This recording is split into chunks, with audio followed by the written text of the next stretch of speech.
स्वागत है आप सभी का महाबहस में। बजट मतलब उम्मीदों को एकजुट करना, संभावनाओं को सहेजना, भरोसे को कायम रखना और विकास को गति प्रदान करना। आबादी के हिसाब से उत्तर प्रदेश देश का सबसे बड़ा राज्य है, लिहाजा राज्य सरकार के लिए बजट में इन सब बातों पर खरा उतरना भी एक बहुत बड़ी चुनौती होती है। किसान, नौजवान, महिला, बेरोजगार, गरीब, कमजोर सभी को ध्यान में रखकर राज्य की योगी सरकार ने अगले एक साल के बजट की रूपरेखा तैयार कर ली है।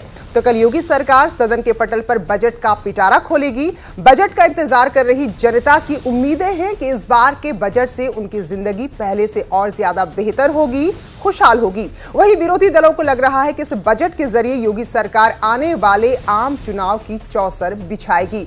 तो ऐसे में क्या क्या शामिल होगा बजट के पिटारे में और उससे जनता की कितनी मुरादें पूरी होंगी, तो इस पर महाबहस में आज हम चर्चा करेंगे। लेकिन उससे पहले आइए देख लेते हैं ये रिपोर्ट।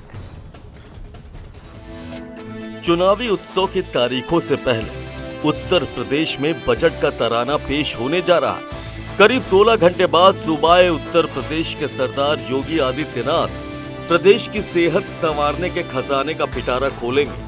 इस पिटारे में सरकारी वादों के साथ साथ जनता की मुरादें पूरे करने वाले इरादे भी होंगे। उत्तर प्रदेश में भी चूंकि भारतीय जनता पार्टी की सरकार है तो हम सबका साथ सबका विकास का ही बजट लाते हैं, तो हमारा बजट भी जो है वो बहुत ही अच्छा होगा और आम जनता के लिए बहुत ही सुखदायी बजट होगा। किसान, नौजवान, महिला, बेरोजगार सभी उस पल के इंतजार में जब 7 फरवरी को सूबे की सरकार बजट वाला सूटकेस खोलेगी। मगर इंतजार की इन घड़ियों के बीच की बात करें तो इस बार सीएम योगी की झोली में क्या होगा, तो अनुमान के मुताबिक अब की बार बजट 5 लाख करोड़ के पार होगा। इस बजट में अयोध्या, मथुरा, काशी, विंध्याचल जैसे तीर्थ स्थलों के विकास पर फोकस रहेगा। बजट में पूर्वांचल बुंदेलखंड एक्सप्रेसवे के निर्माण को गति मिल सकती है। इनके अलावा स्वच्छता मिशन जैसे मोदी के महत्वपूर्ण अभियानों को प्राथमिकता मिलेगी। विद्युतीकरण और सड़क निर्माण पर भी फोकस रहेगा। डिफेंस कॉरिडोर और जेवर एयरपोर्ट को खास तवज्जो मिल सकती है। बजट केंद्र में गांव, खेत और किसान रहेंगे। प्राइमरी स्कूलों की दशा सुधारने के लिए पहले से ज्यादा पैसे दिए जाएंगे। गौ संवर्धन के लिए योगी खजाना खोलेंगे। लोकसभा चुनाव के मद्देनजर लोक लुभावन होगा योगी का ये बजट। बजट के जरिए योगी जनता के बीच विश्वास की खुराक बांटने की कोशिश करेंगे, मगर विरोधी दलों को सरकार के इरादों पर ऐतराज है। जो बजट राज्य सरकार का आएगा वो भी कमोबेश वही होगा जो पिछला बजट हुआ है, और उसमें भी जनता को धोखा मिला। जो वादे किए थे उनमें से कोई पूरा नहीं हुआ। कुछ पता नहीं चला बजट कहाँ गया, पूरा बजट खर्च हुआ भी है कि नहीं हुआ है, उसका लेखा जोखा नहीं है। जितने भी वादे आपने किए, जो भी बजट लोकेट किया, आज तक उस पर कोई काम नहीं हुआ। बहरहाल इसमें कोई दो राय नहीं कि चुनाव की चौहद्दी को ध्यान में रखकर बजट का शास्त्र तैयार करेगी सरकार। लेकिन सवाल यह है कि क्या जनता की उम्मीदों और खजाने की सेहत के बीच संतुलन साधने में कामयाब होगी योगी सरकार। Bureau report, news 18। तो उम्मीदों की गठरी हमेशा बड़ी होती है, तो सरकार के पिटारे से क्या निकलेगा कल तक का इंतजार करना होगा। इससे पहले कि इस पर हम चर्चा शुरू करें, हमेशा की तरह हमारे दर्शकों के लिए आज का सवाल, तो आप ट्विटर हैंडल @महाबहस में अपना वोट और अपनी बेशकीमती राय हमें बेचते रहिए। तो सवाल हमारा आज का ये है कि क्या जनता की उम्मीदों और खजाने की सेहत, जी हाँ राजस्व का भी ख्याल रखना होता है, तो इन दोनों के बीच में संतुलन साधने में योगी सरकार कामयाब होगी। चुनाव है तो उम्मीदों का भी ध्यान रखना पड़ेगा, लेकिन उन उम्मीदों को पूरा करने के लिए खजाना कहां से आएगा, राजस्व का भी ध्यान रखना होगा। तो यही सवाल है, क्या इन दोनों के बीच में संतुलन साधने में योगी सरकार कामयाब होगी। तो स्वागत करते हैं आज के हमारे पैनल में जुड़े खास मेहमानों का। एग्जीक्यूटिव एडिटर अमिताभ अग्निहोत्री जी हमारे साथ हैं। बहुत बहुत स्वागत है अमिताभ जी आपका। साथ में बीजेपी से हमारे साथ जुड़े डॉक्टर समीर सिंह प्रवक्ता हैं और कांग्रेस से जुड़े हैं ब्रिजेंद्र सिंह पार्टी के प्रवक्ता हैं और समाजवादी पार्टी के प्रवक्ता उदयवीर सिंह भी हमारे साथ जुड़े हैं, जबकि अनिल दुबे आरएलडी के प्रवक्ता हैं। इस चर्चा में हिस्सा लेंगे और सिद्धार्थ कलहंस वरिष्ठ पत्रकार अपनी राय रखने के लिए हमारे साथ जुड़े हैं। तो आप सभी खास मेहमानों का बहुत बहुत स्वागत है आज के इस महाबहस में। अमिताभ जी, चुनाव से पहले जब बजट आता है तो उम्मीदें भी उतनी ज्यादा बढ़ जाती है और हमने जो केंद्र का बजट आया था उसमें भी हमने ये देखा था, कोशिश पूरी की गई है। तो अब जो कल बजट पेश होगा, कितनी उम्मीदें इससे की जाए, कितनी बड़ी चुनौती राज्य सरकार के लिए? देखिए प्रीति, मुझे लगता है कोई सरकार हो जी और कोई बजट हो, हजारों ख्वाहिशें ऐसी कि हर ख्वाहिश पे दम निकले, बहुत निकले मेरे अरमा मगर फिर भी कम निकले। ये बहुत पुराना शेर है और ये बजट पर 100% लागू होता है। कोई बजट ऐसा नहीं, मैंने तो नहीं देखा इतने लंबे पत्रकारीय जीवन में, तमाम केंद्र की तमाम सरकारों के बजट देख लिए और उत्तर प्रदेश के बजट पर भी निगाह रही मेरी लगातार। जनता की उम्मीदें और जनता की आकांक्षाएं समुद्र की तरह हैं, उसके पीछे परिस्थितियां जिम्मेदार भी हैं। ये वो देश और प्रदेश है जो आजादी के 73 साल बाद भी बुनियादी सुविधाएं भी सब तक नहीं पहुंचा पाया। इसलिए स्वाभाविक है वो उत्कंठा, वो बेचैनी, वो बेबसी जनता में स्वाभाविक है। तरक्की तो की हमने, भारत ने भी की, उत्तर प्रदेश ने भी की, इसमें दो राय नहीं। सब सरकारों का कुछ ना कुछ योगदान रहा, लेकिन तरक्की की गति बहुत धीमी रही।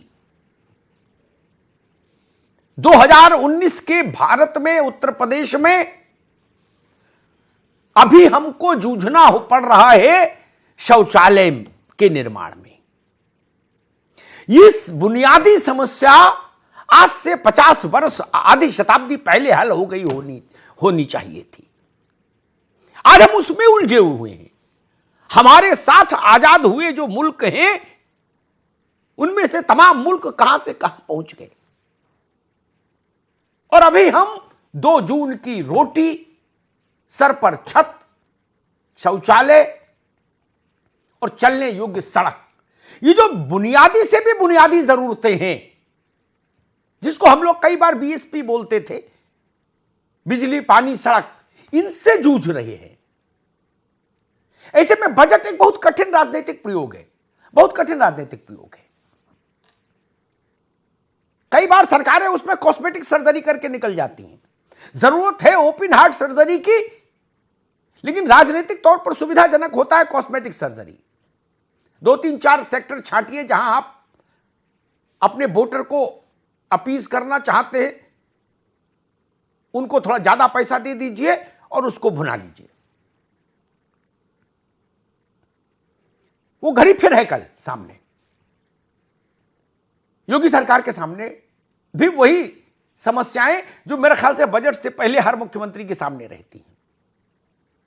जनता की उम्मीदें, आकांक्षाएं, हसरतें, इच्छाएं शिखर पर सुनामी की तरह, संसाधनों की एक सीमा, ब्यूरोक्रेसी का एक ढर्रा, उसके बीच में कैसे संतुलन होगा? मेरे लिए बजट की कसौटी यही होगी,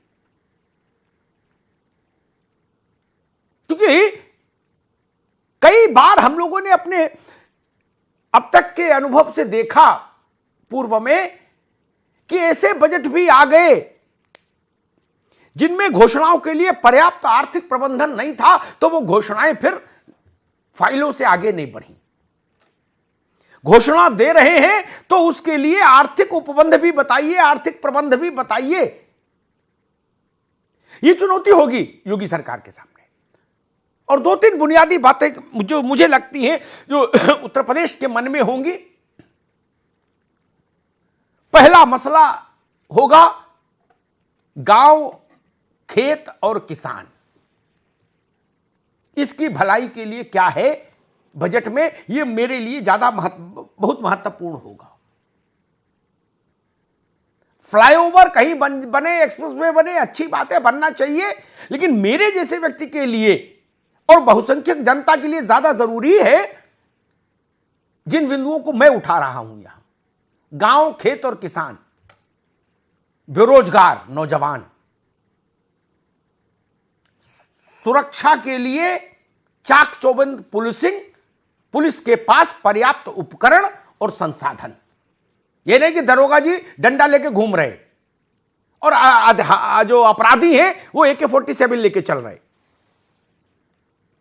इन सब चीजों से कैसे निपटती है सरकार? अब बजट में वैसा कौतूहल नहीं बचा GST आने के बाद कि सस्ता क्या होगा और महंगा क्या होगा, जनता उसके लिए ज्यादा बजट देखती थी। लेकिन आज अब बजट सरकार की प्रायोरिटीज बताएगा। मैं इस बहस को सिद्धार्थ कलहंस के साथ शुरू करना चाहूंगा। उसके पीछे एक तर्क है। जो पक्ष का है वो हमेशा कहेगा अटारी पे चढ़ के कि इस बजट से अच्छा कोई बजट आ नहीं सकता, और जो विपक्ष में है वो कैसा भी बजट ले आओ वो यही कहेगा इससे खराब बजट नहीं हो सकता। दोनों की भूमिकाएं तय हैं, दोनों की प्रतिक्रियाएं तय हैं। इसलिए मुझे लगता है कि सिद्धार्थ कलहंस से समझने की कोशिश करें। सिद्धार्थ जी, कितनी बड़ी चुनौती, सरकार के पास संसाधन कितने और इच्छा शक्ति कितनी, और जनता की प्रमुख इच्छाएं क्या हो सकती हैं बजट से?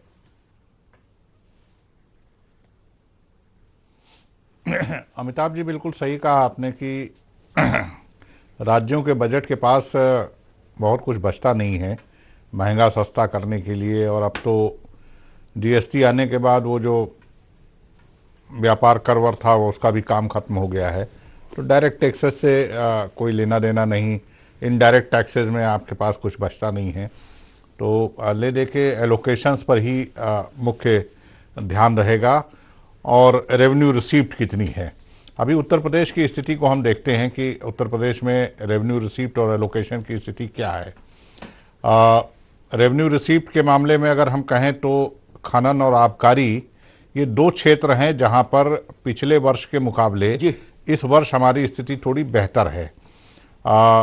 आबकारी का जो रिकवरी का अभी तक जो आंकड़े आ रहे हैं तो पिछले बार के मुकाबले करीब 20% या 25% के करीब आबकारी की रिकवरी थोड़ा बेहतर रहेगी, और खनन की रिकवरी थोड़ा जो चूंकि हम तुलना कर रहे हैं 17 की, तो उसके मुकाबले 18-19 का जो है वो हमें 17 के मुकाबले ज़्यादा बेहतर दिखाई पड़ रहा है।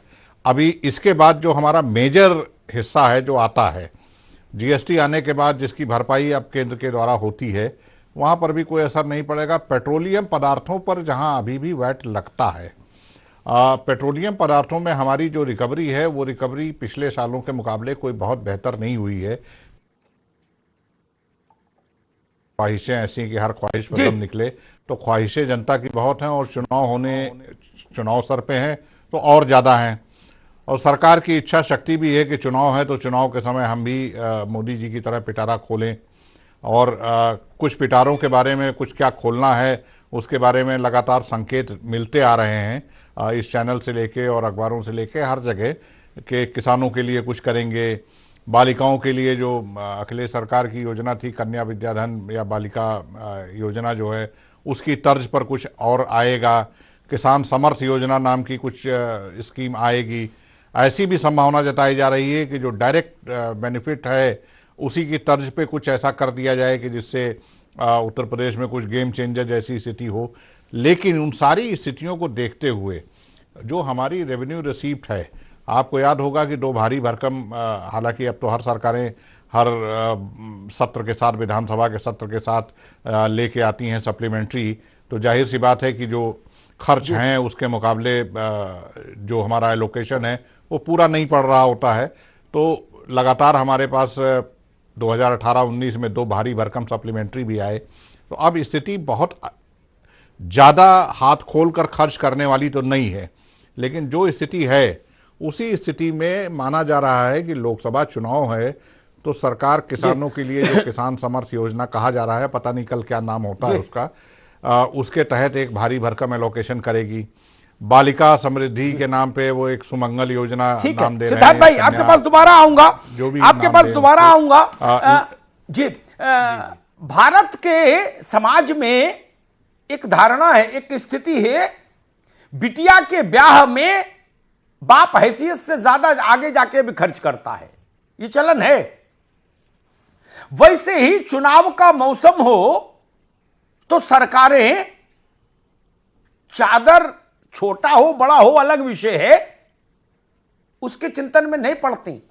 तात्कालिक लक्ष्य होता है जनता जनार्दन मोहित होना चाहिए।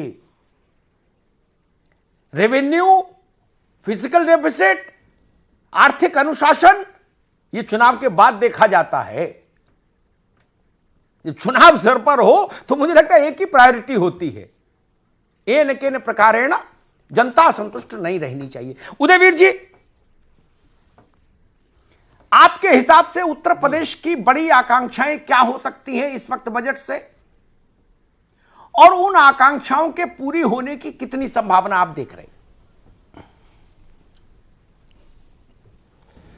देखिए, मेरे को ऐसा लगता है कि सबसे पहले तो इसका एक सर्वे आना चाहिए, अभी केंद्र का नहीं आ पाया, जिससे मालूम चले कि पिछली बार आय व्यय क्या हुआ, जो घोषणाएं हुई वो कितनी पूरी हुई कितनी नहीं पूरी हुई।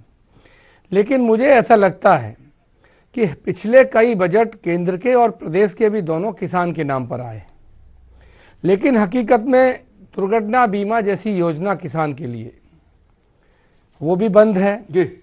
फसल बीमा में किसी को कुछ मिला नहीं है, क्योंकि उसके मानक इस तरह थे कि किसी को मिल ही नहीं सकता। 75% पूरे गांव की फसल बर्बाद होगी, तब उसकी फसल को नुकसान माना जाएगा। कामधेनु योजना जैसी पशुधन बढ़ाने वाली योजना बंद है। जो इनपुट्स की कॉस्ट है वो लगातार बढ़ी है, और लाभकारी मूल्य के नाम पे 500 रुपए की केंद्र से बात आई है। तो किसान हमारी अर्थव्यवस्था की मूल बात है। हम लोग ये आशा करेंगे कि किसान को जरूर संदेश देने वाला नहीं, उसकी स्थिति को सुधारने की दिशा में सकारात्मक परिवर्तन करने वाली कोई योजना आए। कोई आप ऐसी घोषणा कर दें जैसे केंद्र के बजट में हुई है, जो अगली साल के बजट में लागू होंगी, इस साल होंगी ही नहीं, तो उससे काम चलने वाला नहीं है। नौजवानों का मुद्दा बहुत महत्वपूर्ण है। रोजगार को लेकर बहुत राजनीति हुई है। 1 डिस्ट्रिक्ट 1 प्रोजेक्ट की बड़ी बात की गई है।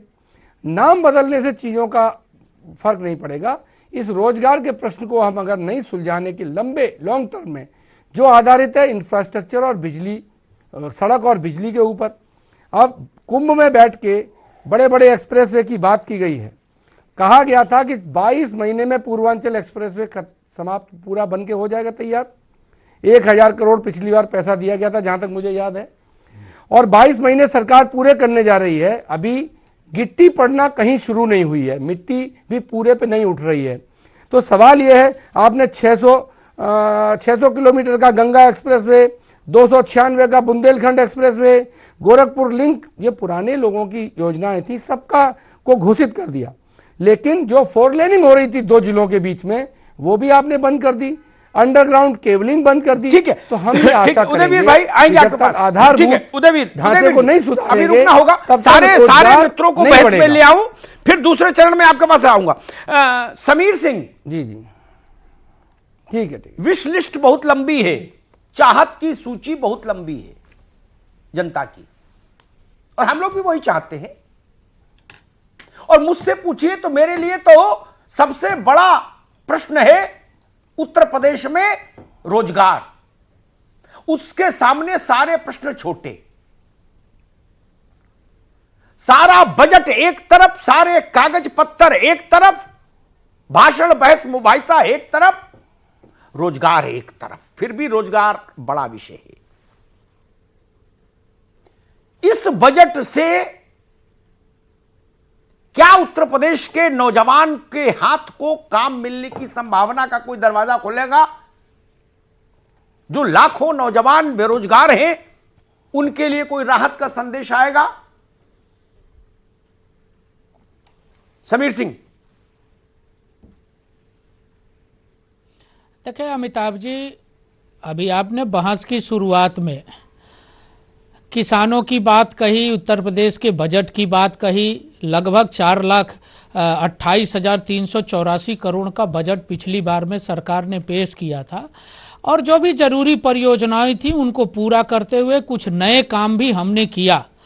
और उन नए कामों में जो जरूरी, जैसे अभी पूर्वांचल एक्सप्रेसवे की बात हमारे समाजवादी पार्टी के साथी कह रहे थे, उसका काम तेजी पे है। बजट की कोई कमी नहीं है, सरकार ने पैसा दिया है, काम जल्दी पूरा होगा। हमने कई ऐसे नए काम किए जो छोटे उद्योगों के माध्यम से रोजगार मिलता है, छोटे कारीगर और छोटे उद्योग गांवों के अंदर विकसित है। अभी विश्वकर्मा श्रम सम्मान से उनको सम्मानित किया गया, सरकार ने बड़े पैमाने पर उनको लाभ कराया। माटी कला बोर्ड का राज्य सरकार ने पिछली बजट में कहा था और हमने घोषित किया। उत्तर प्रदेश की सरकार ने अपने एजेंडे में कहा था कि हम किसानों के लिए काम करेंगे और किसानों के लिए उन्होंने किसान कर्ज माफी से लेके और 52,000 करोड़ रुपए गन्ना मूल्य का भुगतान हमने इस सरकार में, इस पिछली जो बजट बीता है उसमें 52,000 करोड़ रुपए का हमने गन्ना मूल्य भुगतान किया। हमने 3-3 बंद शुगर मिलों को चलाया, जो शुगर मिलें बेची जा रही थी, पिपराइच और मुंडेरवा की शुगर मिलें। 15 साल से रामाला शुगर मिल की क्षमता बढ़ाने की बात थी, नहीं हुआ था। हमारे मुख्यमंत्री जी ने 300 करोड़ रुपए देके ये आंकड़े हम लोग समय समय पर सुनते रहे। समीर जी एक मिनट, एक आंकड़ा आपको बता दूं, आपने तमाम आंकड़े रखे बहस में। अभी विधानसभा में, ये विधान परिषद में, मैं इसमें शायद कुछ भ्रम हो मुझे, 2 विधायकों ने एक प्रश्न लगाया था, उसके उत्तर में श्रम मंत्रालय ने कहा, स्वामी प्रसाद मौर्य के मंत्रालय ने, कि 28 लाख बेरोजगार रजिस्टर्ड है रोजगार दफ्तर में। मेरा प्रश्न यह है, विधान परिषद इन लाखों नौजवानों के, एक सिर्फ बात सुन लिया करो भाई, इन लाखों नौजवानों के जीवन में खुशहाली का एक दिया जलाने का काम इस बजट से होगा? सिर्फ इतना पूछ रहा हूं। बिल्कुल होगा अमिताभ जी, बिल्कुल होगा। और हमने पिछले बजट में भी किया है, हमने नौजवानों को रोजगार देने का काम किया। आप देखेंगे उत्तर प्रदेश के रोजगार हाई कोर्ट और सुप्रीम कोर्ट में थे, सीबीआई जांच में थे। हमने पुलिस की अभी भर्ती की है, 33,000 पुलिस के जवान पास आउट करके जिलों के अंदर गए हैं। हमने सब इंस्पेक्टर की भर्ती जो फ्लूट लगा के समाजवादी पार्टी की सरकार में बेईमानी की गई थी, उसका समाधान करते हुए उनको हमने रास्ते पर लाया। हायर एजुकेशन, माध्यमिक शिक्षा चयन board, Uttar Pradesh public service commission, बच्चे सबके, ठीक है समीर जी आपको रोकेंगे, बाकी मेहमानों को पास चल रहा है, एक्टिवेट करके लोगों को रोजगार देने का काम किया। रुकना होगा, अभी रुकना होगा, आगे बढ़ रहे हैं जी, ठीक, अच्छी बात है। ये आंकड़ा ताजा है इसलिए आपके संज्ञान में ला दिया, ये आंकड़ा ताजा है बिल्कुल, इसलिए आपके संज्ञान में ला दिया, और ये प्रामाणिक आंकड़ा है, सरकार ने दिया है, इसलिए महत्वपूर्ण है। ब्रजेंद्र सिंह, कांग्रेस के मुताबिक, जी सर, अगर मैं पूछूं कि उत्तर प्रदेश की 3 सबसे बड़ी जरूरतें जो कांग्रेस चाहती है इस बजट से में एड्रेस हो, तो वो क्या हैं? सबसे पहले सर मैं आपका हृदय से आभार व्यक्त करता हूं कि जो सवाल आपने उठाया बेरोजगारी का, वो कांग्रेस पार्टी के ही सदस्य विधान परिषद आदरणीय दीपक सिंह ने विधान परिषद में उठाया था, जिसका आपने जिक्र किया। दीपक सिंह, तो आपका आभारी मुझे याद आ गया, दीपक सिंह, सबसे ज्यादा जवानों की समस्या आपने एड्रेस किया। जी, तो एक तो सबसे बड़ी समस्या बेरोजगारी ही है, आपका मैं आभारी हूं कि आपने एड्रेस किया इसे। दूसरा, मैं आपके माध्यम से कहना चाहता हूं कि 30,000 करोड़, और मैं बगल के गोंडा जनपद का रहने वाला हूं, अभी पिछले सत्र का गन्ना मूल्य भुगतान 28 फरवरी के बाद से सिंगल पाई का भुगतान नहीं हुआ। 90% गन्ना हम लोगों का बिक चुका है, किसान बिल्कुल बर्बाद हुआ जा रहा है। इस सत्र का तो एक सिंगल पाई बजाज चीनी मिल ने भुगतान नहीं किया है। और इसी तरीके से छुट्टा जानवर गो संवर्धन पर क्या करेंगे भगवान जाने।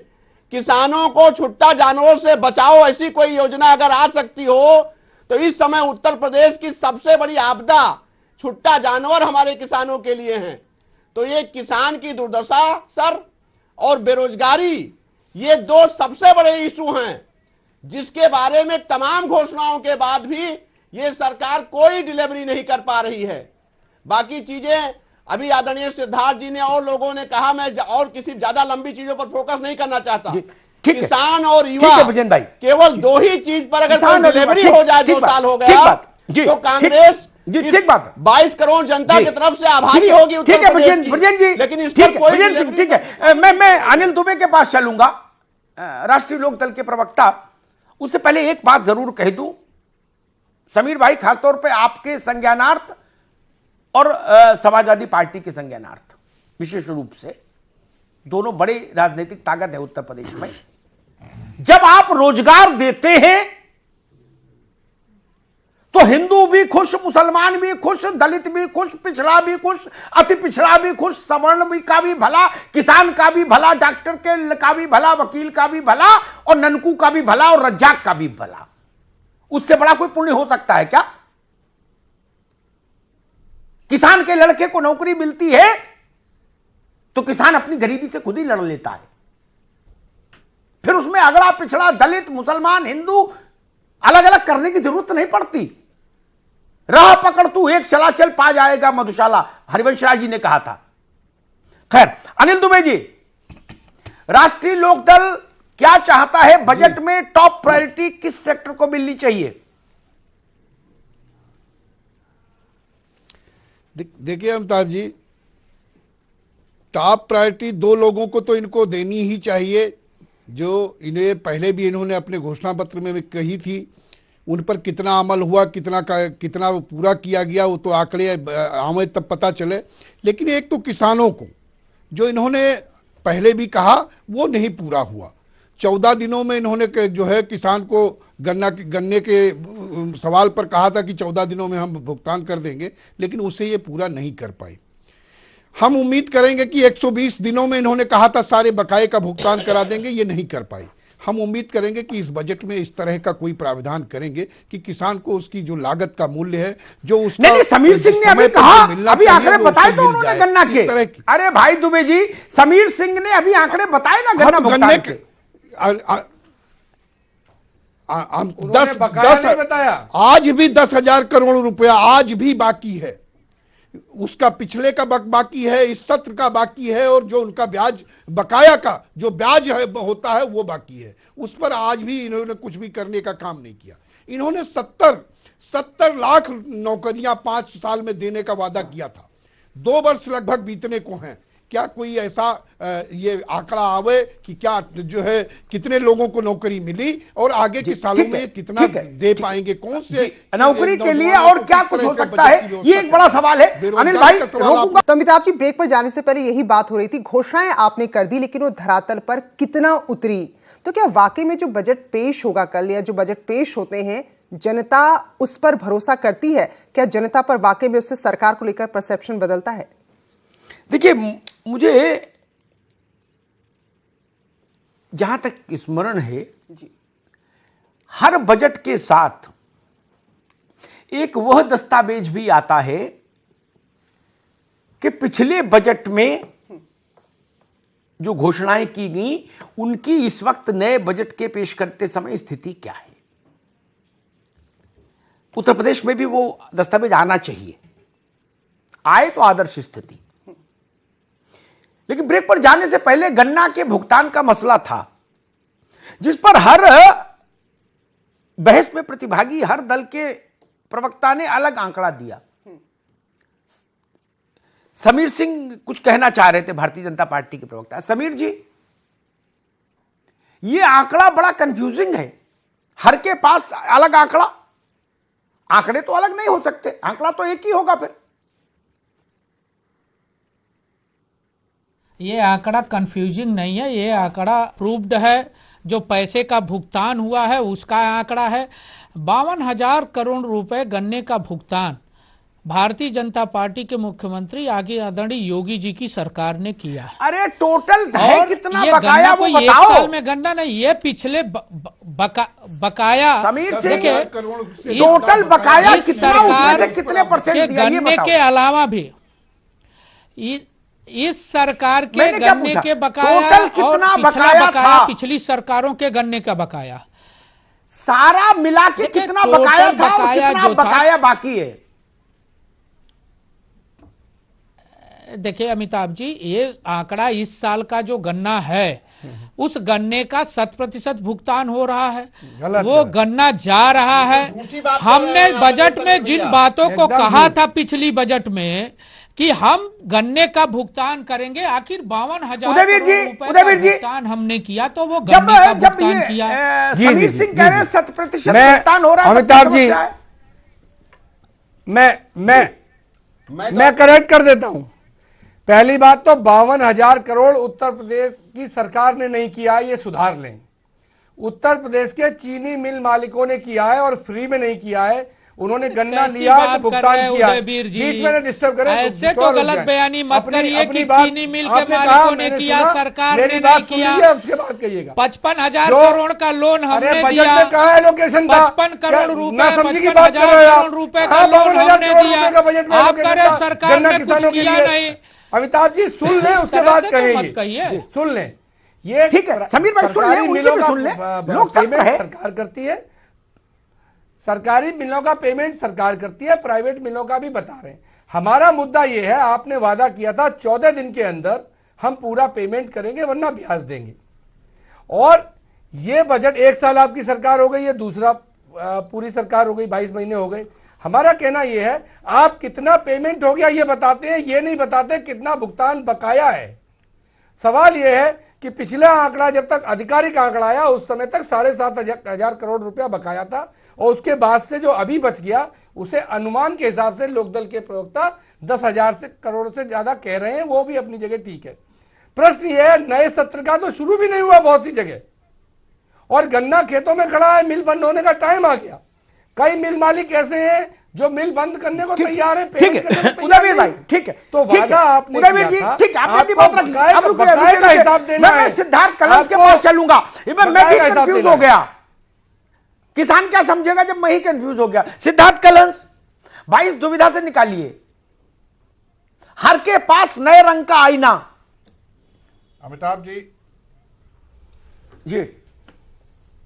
अमिताभ जी, नए रंग का आईना नहीं है। दरअसल जहां से ये 52,000 करोड़ रुपए की रकम बताई जा रही है, यानी कि जिस आधिकारिक बयान के मार्फत ये बताया जा रहा है, उसी आधिकारिक बयान में ये भी कहा जा रहा है कि 6,034 करोड़ रुपए वर्तमान पेराई सत्र का गन्ना मिलों पर किसानों का बकाया है। 1,000 ये उसी में कहा जा रहा है। अब इसके साथ आप जोड़ लें जो उदय जी वीर जी कह रहे थे, और ये घोषणा की गई थी कि 14 दिनों में अगर पेमेंट नहीं होगा तो ब्याज दिया जाएगा।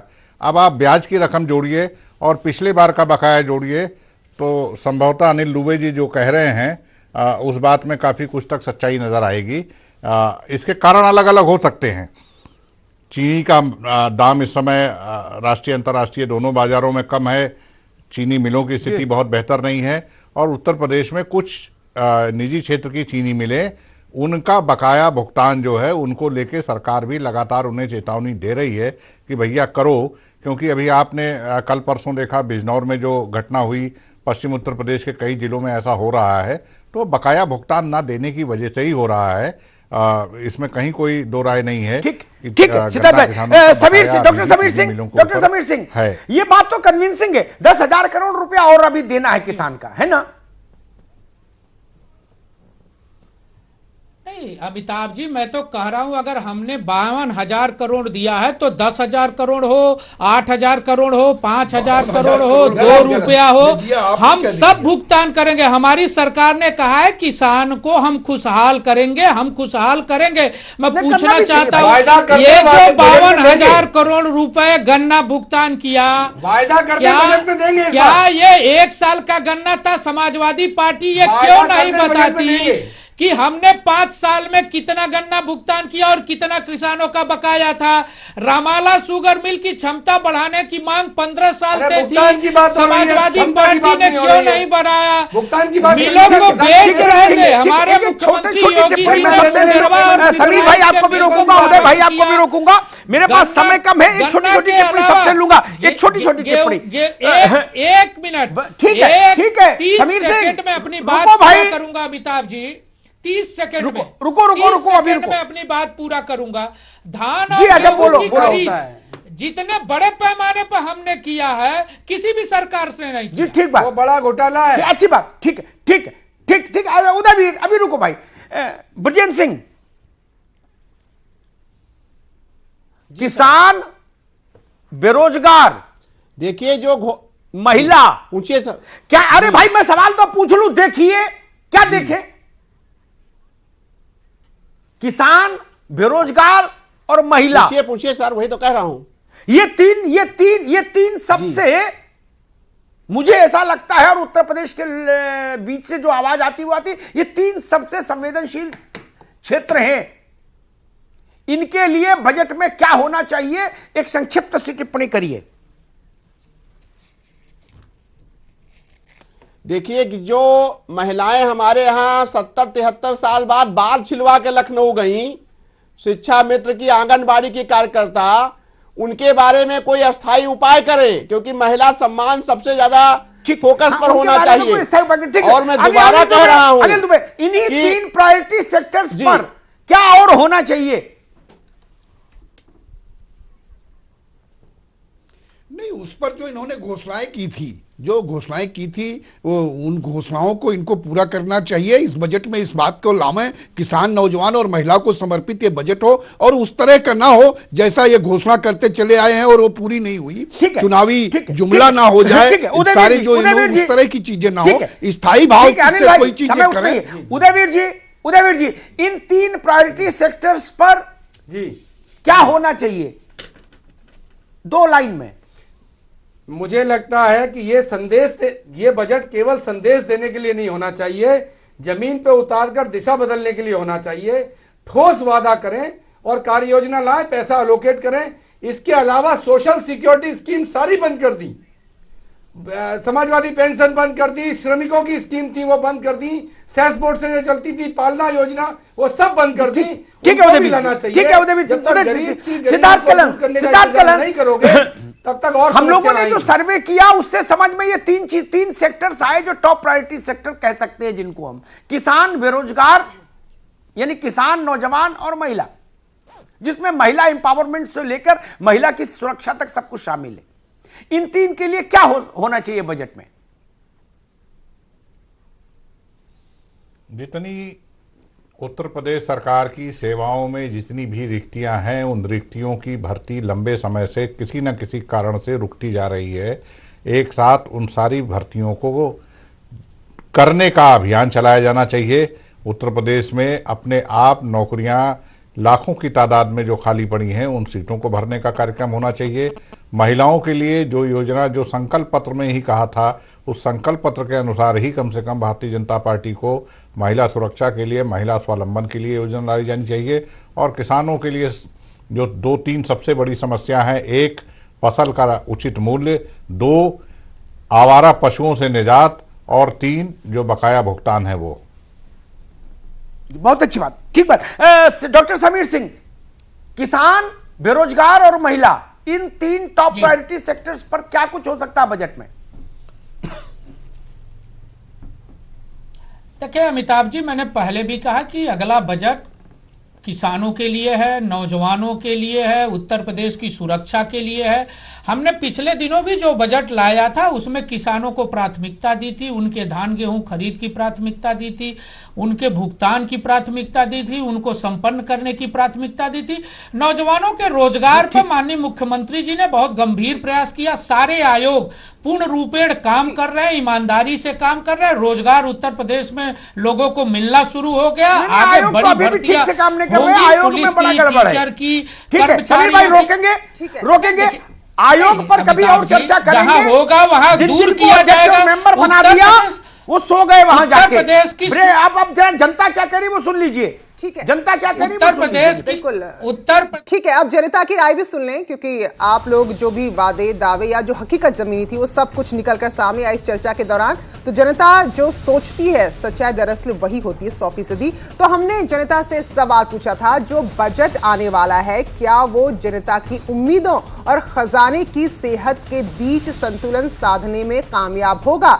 तो ये हमारा आज का सवाल था। तो हमेशा की तरह हमारी जो व्यूवरशिप है, जो हमारे जनता है, हमारे दर्शक है, उन्होंने यहाँ पर इसमें हिस्सा लिया। तो ये है नतीजा आज का। 30% हाँ, यानी कि 30% लोग ये मानते हैं कि जो भी सरकारी खजाना है और जनता की उम्मीदें हैं उनके बीच में एक संतुलन देखने को मिलेगा, जबकि नहीं, जो इस पर विश्वास नहीं कर रहे उनकी संख्या 67%, उनकी संख्या ज्यादा है। तो अमिताभ जी, जो ये जनता की उम्मीदों की बात हम लगातार कर रहे हैं, लेकिन जनता असल में क्या उम्मीद कर रही है, जो ग्राफिक हम देख रहे हो बता रहा है।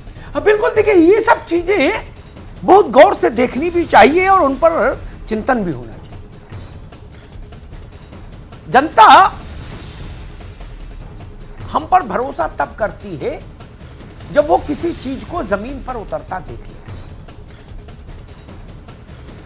राजनीतिक आक्षेप, आरोप प्रत्यारोप से परे मैं तो ये कहूंगा, ये ठीक है, लोकसभा चुनाव सिर पर है, 60 दिन के भीतर चुनाव की होगा इस देश में, लेकिन फिर भी इस देश के सबसे बड़े इस राज्य में ऐसा बजट आना चाहिए जो गांव, गरीब, किसान और खेत को खुशहाली दे, नौजवान के हाथ को काम मिले, तमाम आयोगों में, तमाम विभागों में जो भर्तियां विभिन्न कारणों से हिचकोले खा रही हैं, अटकी हैं, भटकी हैं, वो सही दिशा पाएं। लाखों लाख नौजवान, ये हमारा मानव संसाधन है, ये व्यर्थ जाए, ये ठीक नहीं। बेटी के साथ समाज खड़ा हो, सूबा खड़ा हो, ऐसा प्रावधान बजट में होना चाहिए। बेटी को उड़ने के लिए आकाश मिले, उत्तर प्रदेश की बेटियां कमाल कर सकती हैं, जरूरत है उनको पूरी हिफाजत मिले, सरकारी संरक्षण मिले, संवर्धन मिले, गरीब की बेटी पढ़ सके, आगे जा सके, उसके लिए राज्य का सहयोग मिले। मुझे लगता है 3 बिंदु बड़े महत्वपूर्ण हैं। और मैं फिर कहूं, बहुत बड़ी परियोजनाएं थोड़ा रुक के भी शुरू हो जाए तो भी कोई बहुत नुकसान नहीं, लेकिन किसान को राहत तत्काल मिले, रोजगार, युवा को रोजगार तत्काल में जल्दी मिले, प्राथमिकता पर मिले। ये 2 वो वर्ग हैं जो अब प्रतीक्षा काल नहीं चाहते, वो परिणाम चाहते। अनंत काल से प्रतीक्षा की मोड में है वो लोग। पिछले 15 वर्षों में उत्तर प्रदेश में कोई शासकीय भर्ती ऐसी नहीं हुई जिसका 180 दिन में नतीजा आ गया हो, ज्वाइनिंग हो गई हो। कोई हाई कोर्ट में अटकी, कोई सुप्रीम कोर्ट में अटकी, कोई आयोग में भटकी, कोई कहीं लटकी, आज से नहीं 15 बरस से। मुझको बच्चे बताते हैं कि 2012 का मसला, 13 का मसला, 11 का मसला। बताइए, और किसी राज्य में ऐसा संभव है क्या? 2019 चल रहा है और 2011 की भर्ती अटकी है।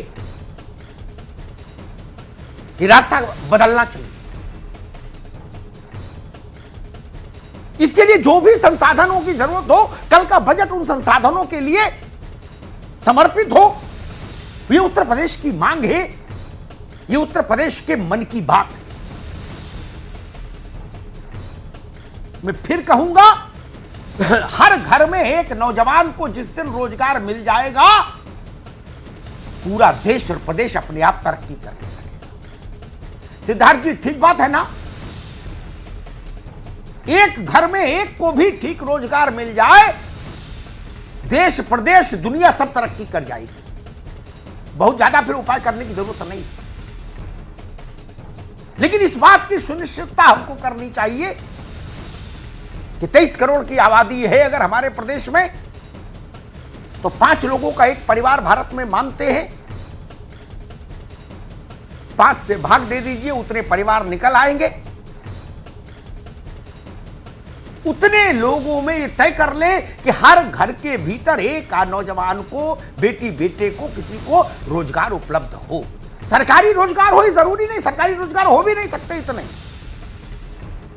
लेकिन उसके लिए वो रास्ता बने ताकि वो सम्मान के साथ जीवन जी सके। कल का बजट इस कसौटी पर खरा उतरे, मैं इसी कामना के साथ आज विदा लूंगा, क्योंकि ये 23 करोड़ लोगों के एक साल के प्रगति की सड़क का रोड मैप है। धन्यवाद। चलिए, तो कल बजट पेश हो रहा है, बहुत ज्यादा इंतजार नहीं है, उसके बाद देखना होगा कि उम्मीद और हकीकत में कितना अंतर है। बहुत बहुत शुक्रिया आप सभी खास मेहमानों का महाबहस में आज की चर्चा में शामिल होने के लिए। इसी के साथ महाबहस में आज बस इतना ही।